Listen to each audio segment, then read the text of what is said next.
All right, so we're back for part two with Fredi and Munsey.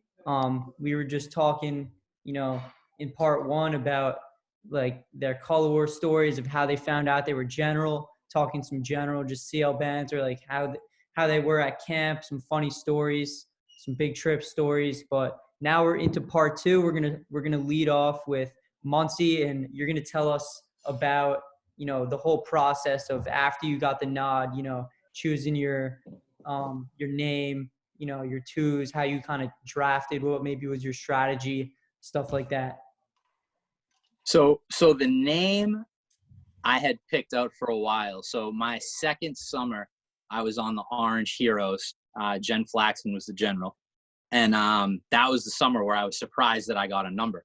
And my nickname was Spider-Man. So like, I was like, I'm getting all into Give that this. to you? It's fun, like, because my first summer was great, but it's your first summer on staff. Like, you don't really know what to expect. It's overwhelming. Like, and like, you feel part of it, but like not as part of it as when you're like close to the general and like part of the, the decision making and the creative process and all of that. So my second summer when Flaxman gave me a number, I got like really into it. Like there's pictures where like I had somebody did a full like Spider-Man face paint on me, and I gave a speech from the top of bunk 1 and 2. Like everybody was on senior court, so I was up on top of the bunk in my Spider-Man stuff. I was hanging from the basketball hoops, giving people upside down high fives as they walked down to the dining hall. So like I was all in on like the Spider-Man gimmick. So then my next summer when I was Wait, did you pick Spider-Man or did she give it to you? Yeah, she gave it to me. Okay. She gave it to me, yeah.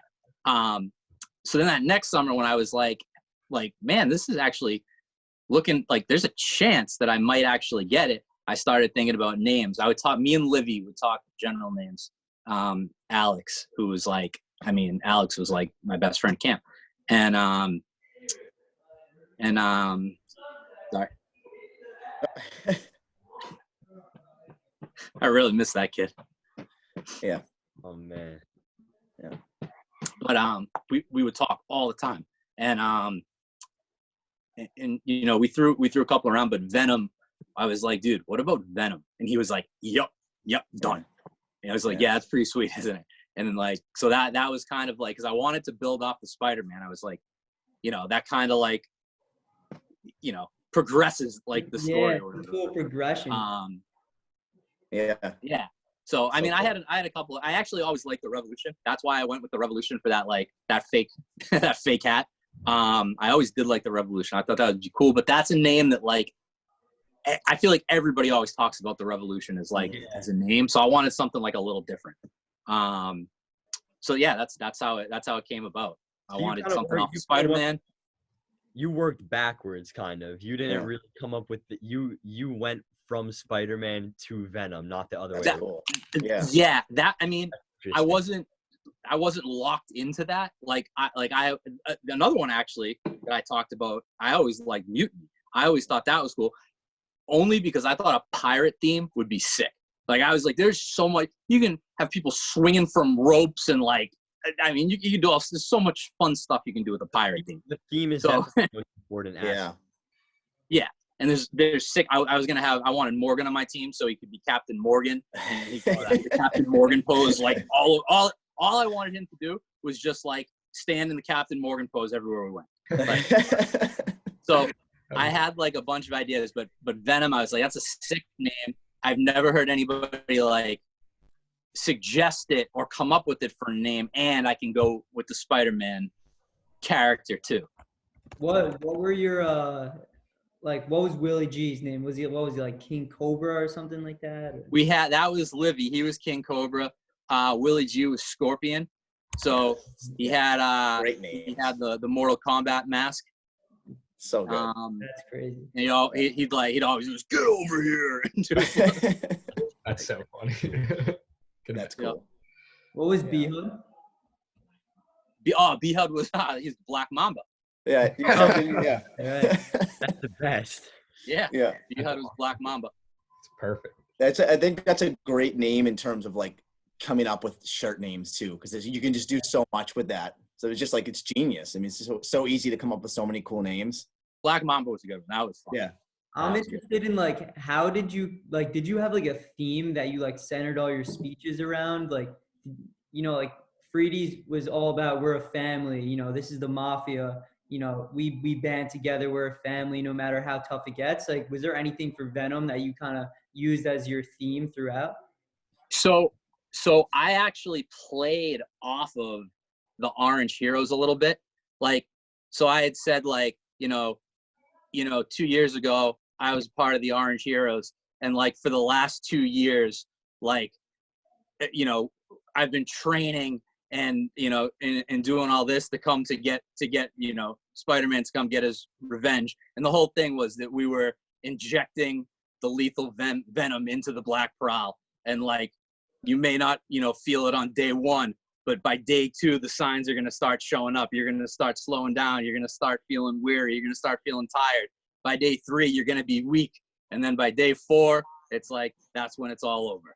Like, so we kind of, we had. That's great. I like that. Yeah, that was kind of the theme. We didn't have like, too much stuff like that, but that was the general theme. Got it.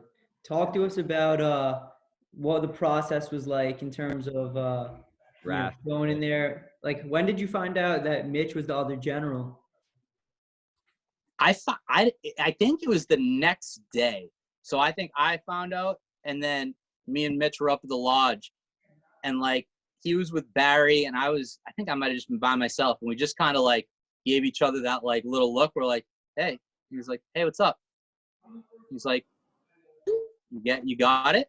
I was like, yeah, did you get it? He's like, yep. So Rich didn't even tell us, but we just kind of like, we gave each other that little look, and we both kind of knew like, yep, all right.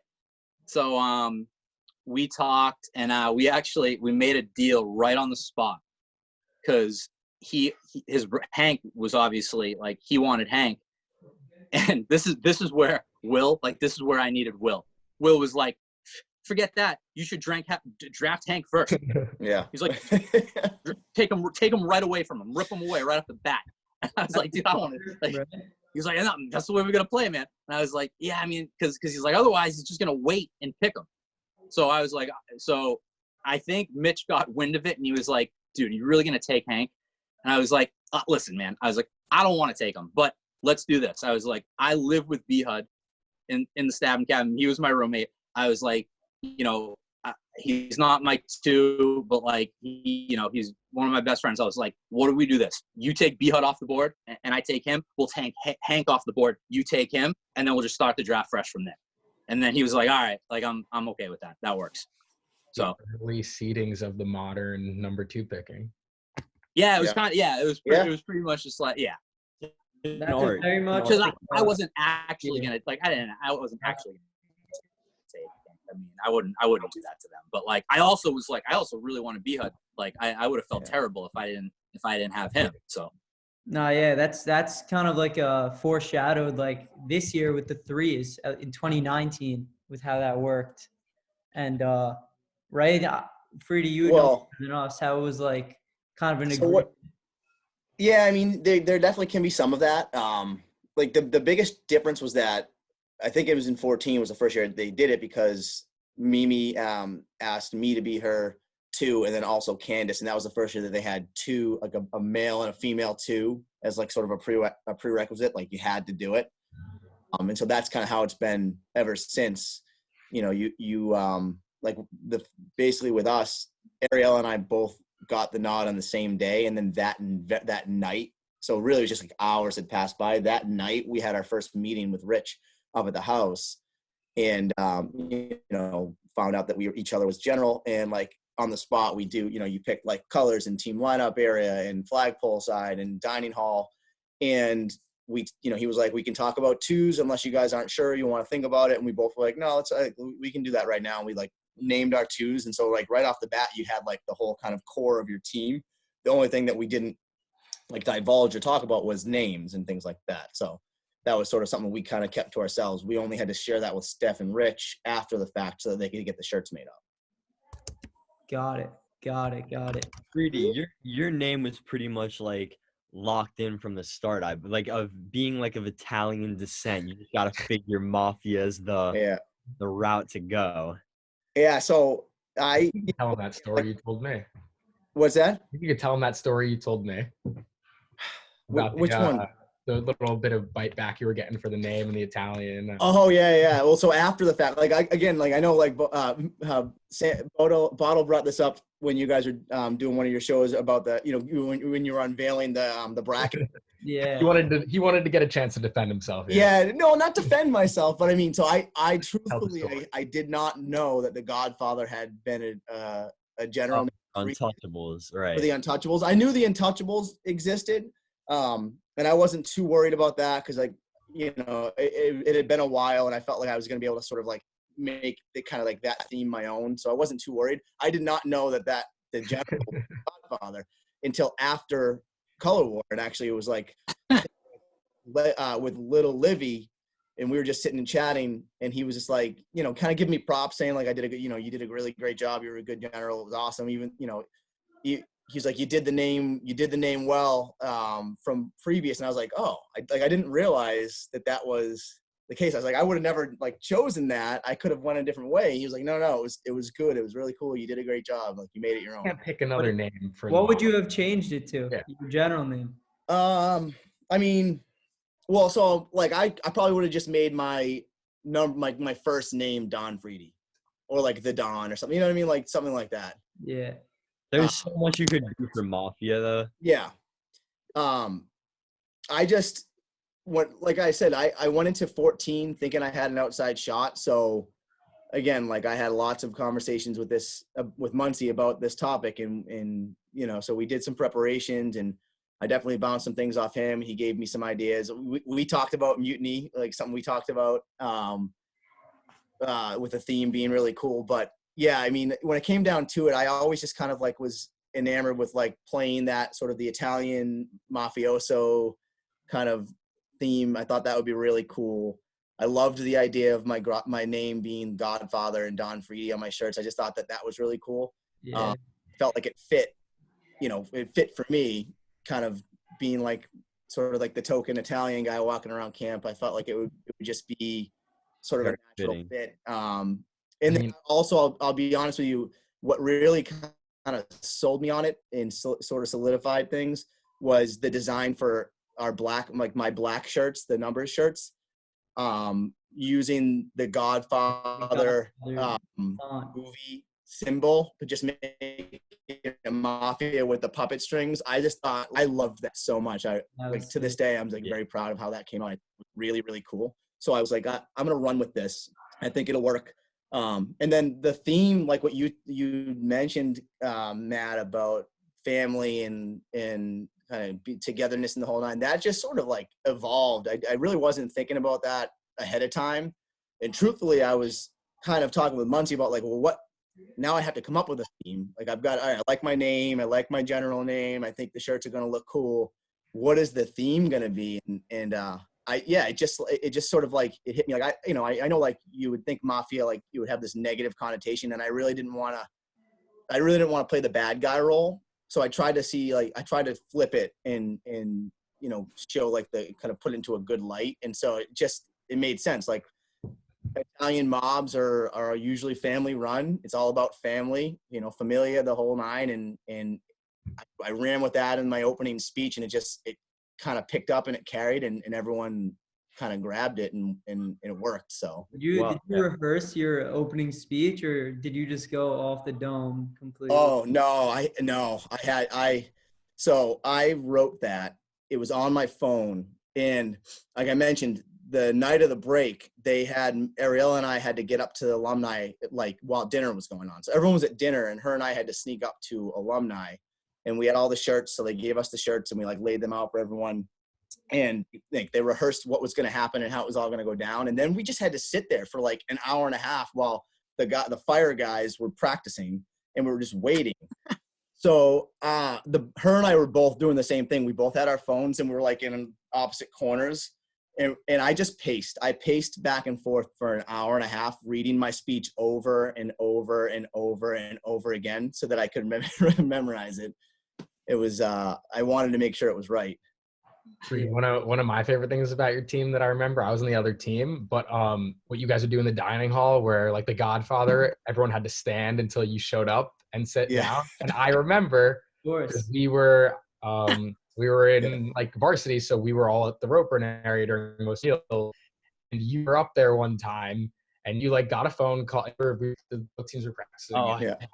and you were up there. And I think you like turned down 2 phone calls in a row and then you finally pick it up. And it's like, I mean, you can tell the story better, but I'm pretty sure the entire team. Yeah. I got to give a shout out to Chop because that was his idea. And I'll say, like, going back to drafting the whole, like everything, Chop was one of like, he turned out to be such a superstar. I was so happy that I took him and that I gave him a shirt and put it in that position.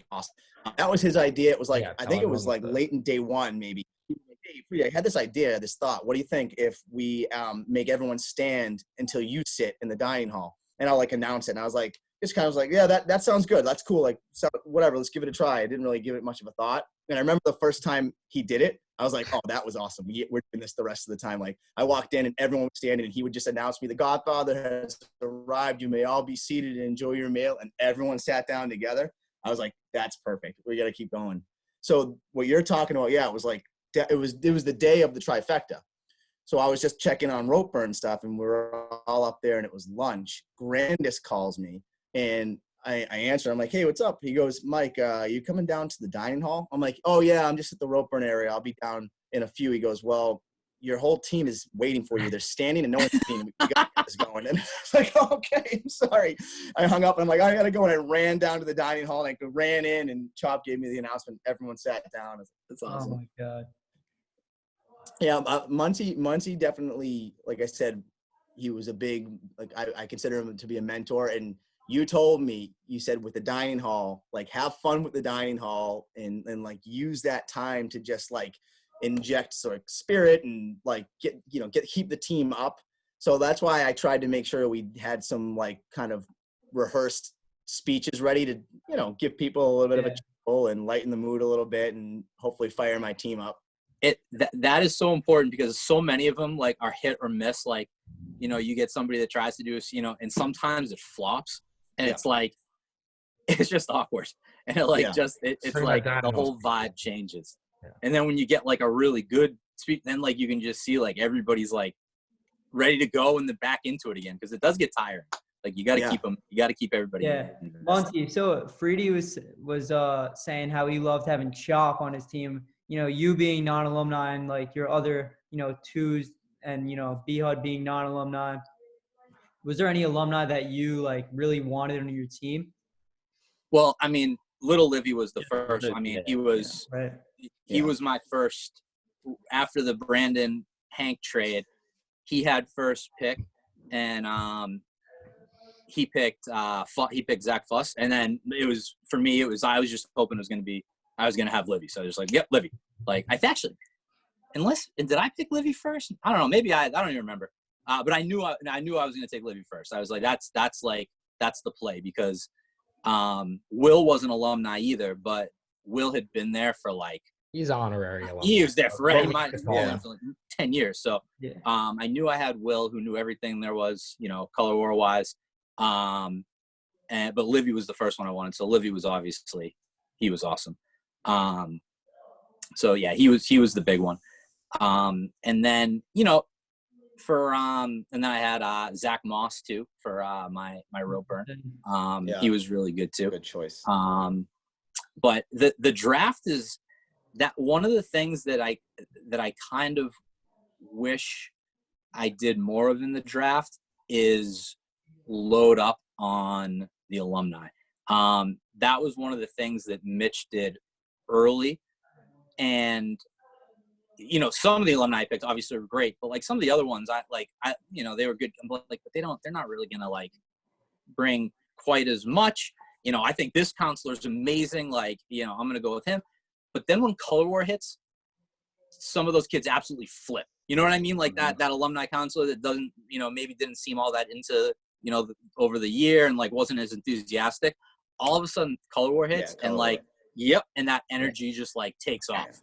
Color Yeah, Wars. you guys are bred for color war. The closest you feel to Yeah. being a camper again. 'cause Yeah, it's yeah. like Like you're in me, open competition. Yeah. I was Why? talking to George about this, and we were just like, any alumni like has been through so many color wars that they really know what it's like. That even if there was a team that had every alumni, you could put like pretty much any alumni as like the sole alumni, and they would step up and do a good job. And I Yeah. think that just comes from growing up with color war. That people Yeah. who weren't alumni, you guys have obviously been through many color wars, but just like going through it as like a little kid up until now, like it's just a different perspective, and I feel like you can more Totally. easily pick it up if you've never been in that position before. And when we came out of that draft, Rich and Livy were like, Munsey, you just annihilated him. He was like, they were like, we couldn't believe, like, you just destroyed him. And that's really how I felt. And then after the first day, I was like, like I missed the boat a little bit. Like, Wait, Rich said that? Yeah, Rich, Livy, they were like, well, because I had all like group leaders, like I had like, older, really good staff. You know what I mean? They're like more like mature, responsible people. I'm assuming. Like, Is that yeah, You were like, trying to coach. we had good tournament. athletes, like, Yeah. but he had a lot of the younger alumni who, like, you could just see once color war hit, and like that, like they flipped that switch, and I could just right off the bat, I was like, man, their energy. Like I remember even having to like have a meeting with like my staff later in the first day, being like, guys, like you guys got to get into this more. Like they're like killing us in terms of like energy and enthusiasm and all that stuff. Like, and it's gonna start from you guys. The counselor's the one who has to like, generate that, and then the kids follow. And then like my staff did a ridiculous job after that. But like that's one thing I definitely underestimate. The draft is the toughest part for the counselors. I think for the camper side of the draft, I think that's relatively easy, because pretty much what you do is you rank your splits. This I think is the most lopsided split. That's one. This is the second, 3, 4, 5. When you get to the bottom, it's like I have no idea what split is which. I guess I would take this one if I have to choose. And then you just go matter a lot with the splits that are toss-ups. It's like a lot about coaching. And what I did with the split, and this is one of the things I told Fredi, any split that I wasn't sure of, I took the fastest kid. Like if I really didn't have a preference either way, I went speed. Clearly, I didn't heed that advice. Oh yeah. How many times did I tell you? I said speed kills. Yeah. But I was like, when it comes to the track and then around the bases, if I really don't know which one is which, I'm just gonna take the faster split. Like that was my plan. So I took the splits that I thought were better, and then when it came to I don't know either way, I just picked the faster split. That was my kind of strategy. Was there but the counselor really wanted for campers? Say that again. Was there one split, like whether it was a varsity boy or girl split? Was there one that you had top of your list, like absolutely taking them first? Yeah, the varsity boys was the one that I wanted, and we got it. You got it. And we ended up winning. We ended up doing good, but I thought we were gonna just like run the table, but they actually did a pretty good job. Like it ended up being pretty tight, but I thought we were gonna I thought that was the split to have. Yeah, you had Hyman. That's me and George's guy. Yeah, Hyman.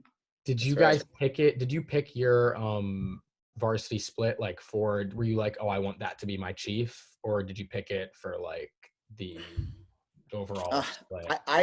I'll be honest, and I won't.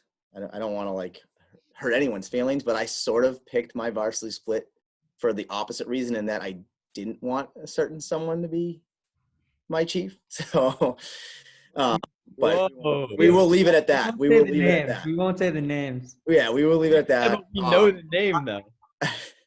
Yeah, but keep going. No. No, for me, but the varsity split, there were definitely like, I wanted a lot of the guys that were on that split. Like the upper group, like I would like to have all of you guys. Like I loved that. I loved that entire group. So for me, like there was a really a win-win situation in terms of like which offers I was going to get. That didn't really make a difference for me. It was more about like which collegiate I wanted. Touchdown EVB. It's good. EVB and touchdown. I mean, they were great. Touchdown got hurt, but He had a war. It's great. EVB was awesome. I mean, despite all, I've never seen anyone take over a color war like Sean did. Yeah, no, exactly. And like, look, Like turned on. I was flat wrong. Like I can admit it. He turned on every switch and never turned it off. And even I remember like Ariella or someone was like, I've literally never seen anything like this. And he camped for 14 years. He went unconscious and nobody saw it coming. In everything. Yeah. Even every sport didn't softball matter. was the only thing I think we lost. He like did something ridiculous. Yeah. Wait, so Munsey, you were telling us about the staff, how, you know. Yeah, that one, that's where I thought it was tough. And it's funny, I thought I was prepared because Livy told me the year before when it was him and Tomo. He was like, and actually Rich is the one that told me after. Rich was like, so they're in the draft and Livy's got all his notes panned out and Tomo picked me. I think he picked me again for some. Me and Tomo were friends. We're really good friends too. But like, Livy didn't think I was like on Tomo's like radar like that early. Like Livy was playing like, yeah, you know, I'll get Munsey like in a little bit. And like Tomo picked me like first or second, like right off the bat. And Rich was like, Livy got so flustered because like it messed up like his whole board and his whole plan. And he was like, it took him like 10 picks to recover. Like just because it threw him off. And Livy told me that story. And the exact same thing happened to me with Al Craven. So Craven was like one of my best friends. And like, I was like, he'll be perfect for Color War. I had him like really high on my board. But when you get in there, it happens so fast that like you just kind of lose track. And like I got to like pick 6 or 7 and I was planning on taking Al like before that. And Mitch, like, it was his first summer back after a while. Mitch, like, barely knew Al, like, just knew him a little bit. And sure enough, he picked Al. And when he picked Al, I don't even know the next 4 picks I made. I was just, like, tossing out random names, trying to, like, make up for it. But, like, there's so many people, and it happens so fast, and, like, it's not going to go how you want. But it's really easy to get, like, flustered and be like, oh, like – and the other thing, too, that you got to keep in mind is for the coaches and stuff, you got to make sure that you have – not only coaches for each sport, but you need coaches from each group. You know what I mean? Wait, you gotta, Monty, I was going to ask you because I know we just had a general on Dirty Mike who's general this year, and one of his strategies was kind of like he like took my entire staff, like he had every lower boys staff, and I think how did that work out? He almost had to turn a judge into a team member because of like it was literally he had every single staff member at one point. I think there was a trade made. But so do you try to pick everything of like one category, or if that guy already picked a baseball staff, you're like, okay, like I can wait now, or what do you? In the beginning, my strategy was to pick like I had my list of like core people that I knew that I definitively wanted, like, and I was going to try to make sure I got those people. Once you got a little bit later, like I realized it was actually, I think it was the sub seniors. I realized at one point I was like, oh my God, like there was literally one sub senior counselor left. And I don't know if Mitch was trying to do that, like a similar strategy. I was like, yeah, I'll take that person. Just because I was like, I gotta get somebody. So I feel like you try to get your core group. And then after that, like there is a little bit of that element, like, all right, like I need somebody from this staff who does, you know, I'd like somebody on tennis staff, and I got to make sure that I have a couple chief boys counselors. Like, so you got to kind of play it that way in the middle later rounds. I had this big spreadsheet that, so one of the main reasons why, well, not one of the main reasons, but one thing that Mackenzie was huge for was that she's just like the most organized person I know anywhere.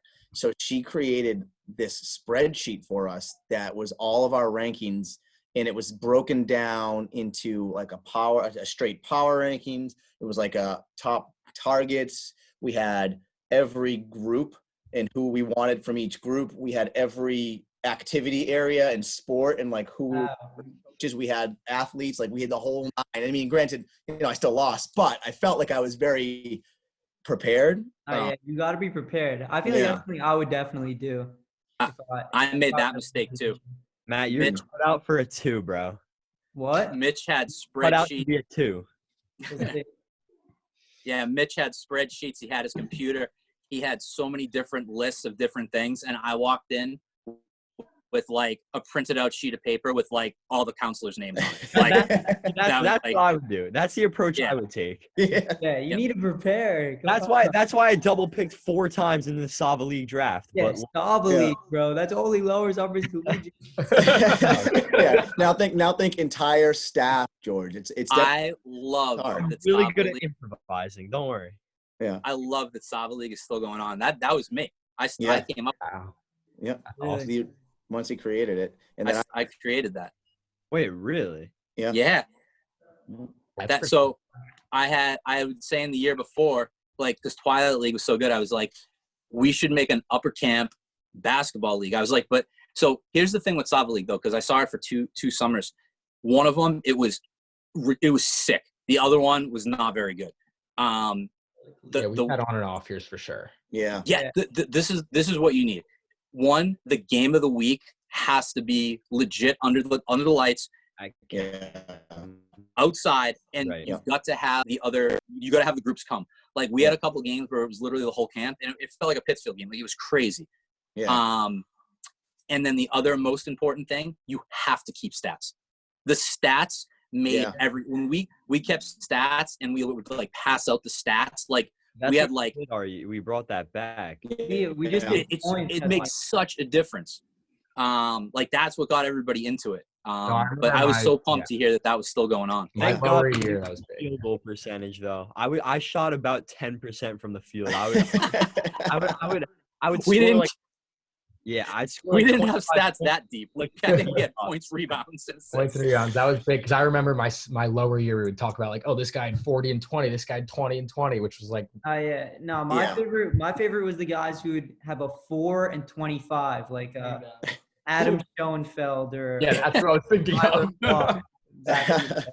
Guys, All right. I got about 5 minutes and I got to All right, run. so if you want to let's tell get- your let's we have go 5 through minutes about total. 5 on this, minutes. so- So just tell us about your Color War break story. We know that's a Oh, yeah. legendary break. Oh, that was the best. That was the best part. That was awesome. So a couple days before, we didn't fully know exactly what was going to happen, but they were like, we need to shoot, like, we need some footage of you guys.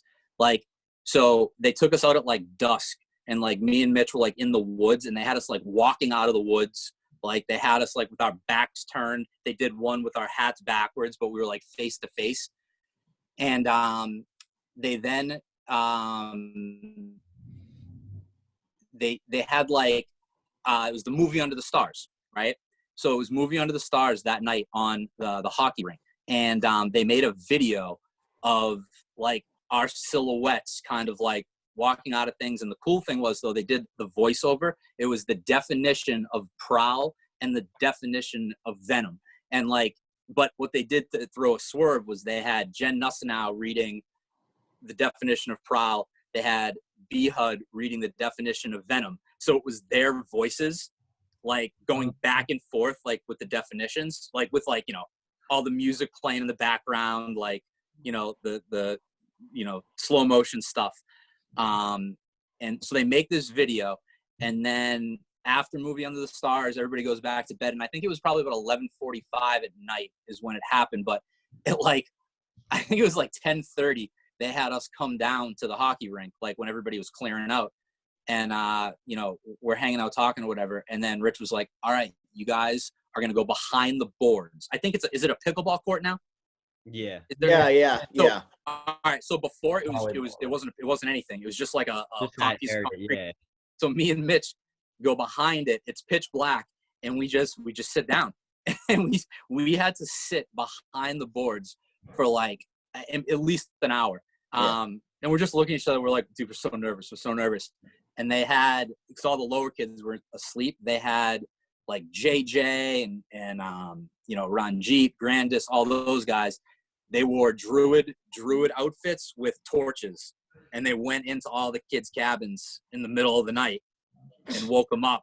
It's terrifying. And brought them all. And so and when they walked up, there was like smoke and everything all over like the hockey rink and stuff like that. And That's cool. yeah, and then they played the video, and you know, it ended. It was like our silhouettes, and it was like, this is color war. And then like we both like are facing this way, and then we like both turn, look at the camera, and then like it lit up our faces, and then they shot like, you know, confetti cannons. They had like the lasers going and all that stuff, and then me and Mitch jumped out as that happened. Like we jumped out in front of the screen from behind the boards, and they And the threw it up, and that was the break. Which I thought it was sick. Like I thought the midnight break was. I had said like even before that I was like, the midnight break would be so cool. I wish because nobody expected it. Yeah. Yeah, 2016 for me, like I didn't think it was that good of a break, just because we all knew it was Color War. So why make the fire show go on for so long? Yeah, They're building the drama. it's They're like building the drama. Josh is right next to me. I thought it was good. I thought it was Yeah, good. thank you, Josh. The fake break before it with the bear and the Helicopter. They never actually had a helicopter. helicopter land on. I thought it was exciting. I think the fire show carried on for a long time. I'll say it did, and I'll tell you what it did, and especially did because Ariel and I were standing in the closet down by like the power where the basketballs are, and like sweating with a mask on, and it's like just dying. I'm like, can we just get this going? We're like waiting for our cue to come out. So it definitely dragged on. But I'll say this: I knew, like, yes, everyone knew what was happening, so like there was no element of surprise at that. Under a minute left, by the way. I know. I'm trying to go quick. But standing like 6 feet from the crowd with the fire torches going in front of my face, like my adrenaline was, I don't think I've ever had higher adrenaline in my entire life. Like I could feel the energy. Everyone was getting super excited. It was, for me, it was like perfect. It was absolutely perfect. All right. On that. Can I just give one shout out before we go? Absolutely. Got to give a shout out to Ariella. 2-0 against me. You know, congratulations on your second straight win, but she is the GOAT. So she's the GOAT. So it's all right. I will graciously lose to Ariella 7 days a week if I had to. So good job, Ariella. Go get the win now. And Mitch got his revenge on Mitch got his revenge. Yeah. It's all not enough. With Thank that, you guys. I wanna This say is thank great. you. It's an absolutely great episode. Had to go 2 parts. Had so much banter, but you know, we love to have you guys back anytime. Anytime. Yeah, Right, for yeah. sure. All right, guys, that was fun. Thank you. Thanks so much, guys. Thank you so All much. right. See you All right. guys. Thanks for watching. Bye, guys. See you guys next time.